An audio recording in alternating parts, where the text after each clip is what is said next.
Channel में आपका बहुत बहुत स्वागत है। सभी को मेरा नमस्कार। तो आज हम सुनेंगे शीतला माता की कथा। एक गांव में ब्राह्मण दंपति रहते थे। दंपति के दो बेटे और दो बहुएं थीं। दोनों बहुओं के लंबे समय के बाद बेटे हुए थे। इतने में शीतला सप्तमी, जहां अष्टमी का पर्व मनाया जाता है, वे इस अष्टमी का पर्व आया। घर में पर्व के अनुसार ठंडा भोजन तैयार किया। दोनों बहुओं के मन में विचार आया कि यदि हम ठंडा भोजन लेंगी तो बीमार होंगी। बेटे भी अभी छोटे हैं। इस कुविचार के कारण दोनों बहुओं ने तो पशुओं के दाने तैयार करने के बर्तन में चुप दो बाटी तैयार कर ली। सास बहू शीतला की पूजा करके आई, शीतला माता की कथा सुनी। बाद में सास तो शीतला माता के भजन करने के लिए बैठ गई। दोनों बहुएं बच्चे रोने का बहाना बनाकर घर आईं। दाने के बर्तन से गरम गरम रोटला निकाले, चूरमा किया और पेट भरकर खा लिया। सास ने घर आने पर बहुओं से भोजन करने के लिए कहा। बहुएं ठंडा भोजन करने का दिखावा करके घर के काम में लग गईं। सास ने कहा, बच्चे कब के सोए हुए हैं, उन्हें जगाकर भोजन करा लो। बहुएं जैसे ही अपने बेटों को जगाने गईं, उन्होंने उन्हें मृत पाया। ऐसा बहुओं की करतूतों के फलस्वरूप शीतला माता के प्रकोप से हुआ था। बहुएं विवश हो गईं। सास ने घटना जानी तो बहुओं से झगड़ने लगी। सास बोली कि तुम दोनों ने अपने बेटों की बदौलत शीतला माता की अवहेलना की है, इसलिए अपने घर से निकल जाओ और बेटों को जिंदा स्वस्थ लेकर ही घर में पैर रखना। अपने मृत बेटों को टोकरी में सुलाकर दोनों बहुएं घर से निकल पड़ीं। जाते जाते रास्ते में एक जीड वृक्ष आया। यह खेजड़ी का वृक्ष था। इसके नीचे ओरी शीतला दोनों बहनें बैठी थीं।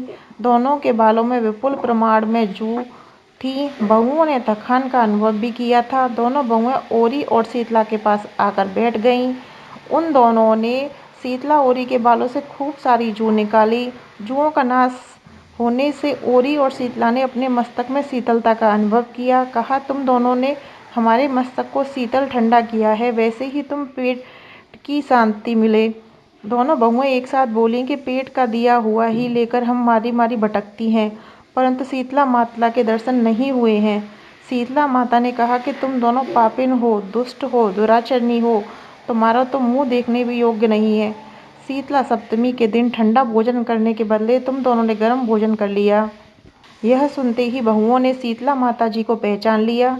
देवरानी जेठानी ने दोनों माताओं को वंदन किया। गिड़गिड़ाते हुए कहा कि हम तो भोली भाली हैं, अनजाने में गरम खा लिया था। आपके प्रभाव को हम जानती नहीं थी। आप हम दोनों को क्षमा करें, उन्हें ऐसा दुष्कर्म हम नहीं करेंगे। उनके पश्चात भरे वचनों को सुनकर दोनों माताएं प्रसन्न हुईं। शीतला माता ने मृतक बच्चों को जीवित कर दिया। बहुएं तब बच्चों को साथ लेकर आनंद से पुनः गांव लौट आईं।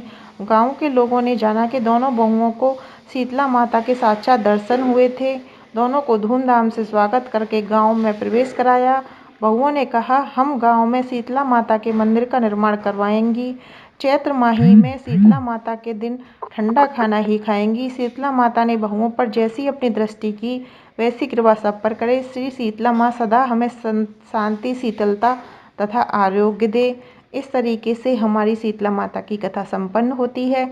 आपको हमारी वीडियो कैसी लगी कमेंट बॉक्स में ज़रूर बताना। वीडियो पसंद आई हो तो हमारे चैनल को सब्सक्राइब करना, वीडियो को लाइक शेयर अवश्य करना। इस तरह की वीडियो आपको हमारे चैनल पर मिलती रहेंगी। सभी को मेरा नमस्कार।